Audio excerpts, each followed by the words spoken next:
प्रेरक प्रसंग में आप सभी को संगीता का सादर प्रणाम।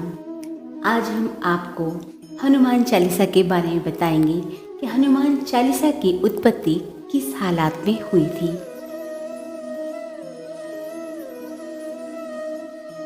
यह 1600 ईस्वी की बात है, जिस समय अकबर और तुलसीदास जी का समय था।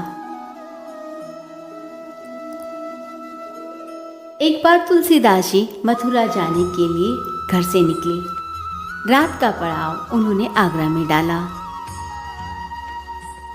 जैसे ही लोगों को पता चला कि तुलसीदास जी आगरा में रात को रुके हैं, तो वहां के सभी लोग उनसे मिलने के लिए आए और लोगों का तांता लग गया।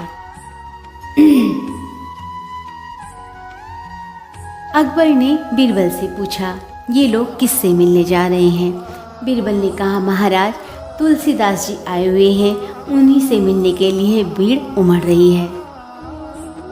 अकबर ने पूछा, ये तुलसीदास जी कौन है? उन्होंने कहा, यही हैं जिन्होंने रामचरितमानस का अनुवाद किया है। अकबर की भी बड़ी इच्छा हुई कि मैं भी तुलसीदास जी से मिलना चाहता हूँ। सो उन्होंने एक टुकड़ी सिपाहियों की तुलसीदास जी को लाने के लिए भेजी।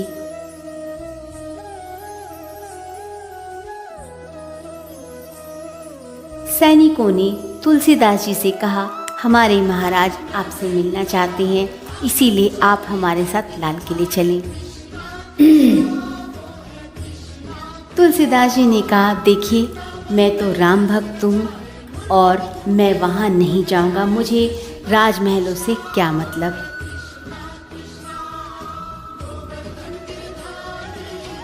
ये समाचार महाराज को सुनाया गया। अकबर ने जैसे ही ये समाचार सुना तो वो आग बबूला हो उठा। उन्होंने कहा कि जंजीरों में जकड़कर तुलसीदास जी को महल लाया जाए।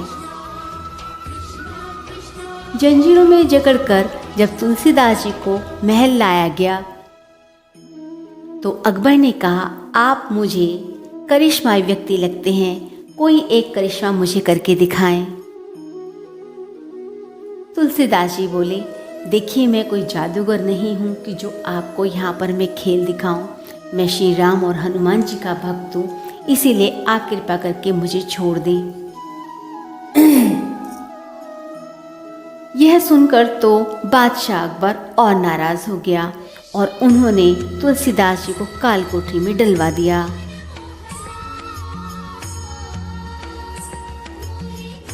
अगले ही दिन क्या देखते हैं कि पूरे राजमहल में बंदरों की सेना ने धावा बोल दिया।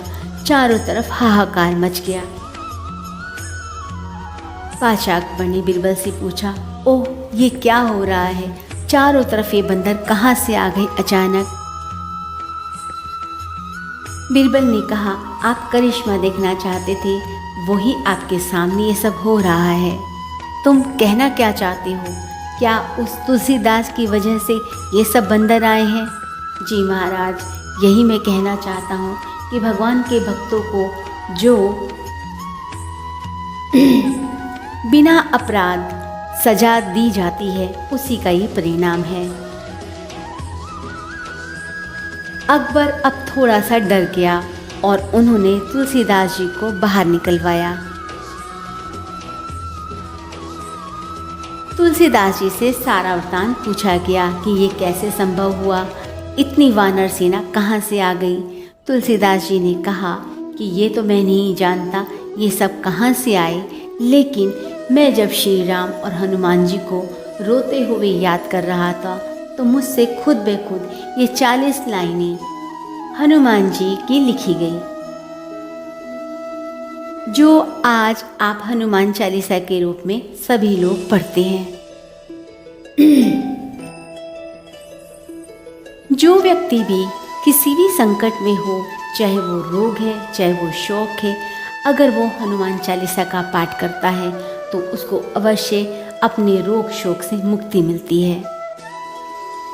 लेकिन इसके भी नियम होते हैं।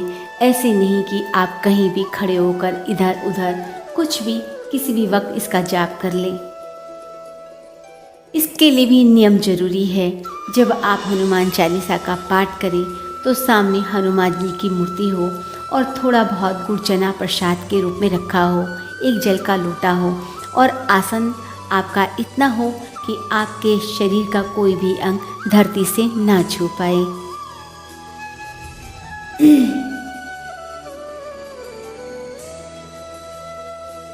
11 दिन तक आप हनुमान चालीसा का पाठ करें और मन ही मन अपनी समस्या का उल्लेख हनुमान जी के सामने करें। जैसा कि मैंने बताया कि आप जब भी हनुमान चालीसा का पाठ करें, नियम का होना जरूरी है। अगर आज आपने सुबह 9 बजे उनका प्रारंभ किया है तो अगले दिन भी आप 9 बजे ही अपने हनुमान चालीसा का पाठ प्रारंभ करेंगे। तो इस तरीके से मैंने आपको यहाँ हनुमान चालीसा के बारे में और उनके नियमों के बारे में बताया।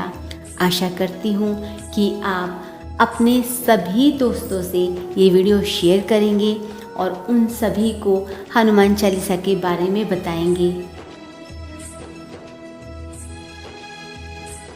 पवन पुत्र हनुमान आपकी समस्याओं का जल्दी ही हल निकालेंगे। इसके साथ ही मैं आप लोगों से विदा लेती हूँ। कल फिर से मैं आपके सामने रोचक तथ्य लेकर आऊँगी। आप इस वीडियो को सब्सक्राइब करना ना भूलें।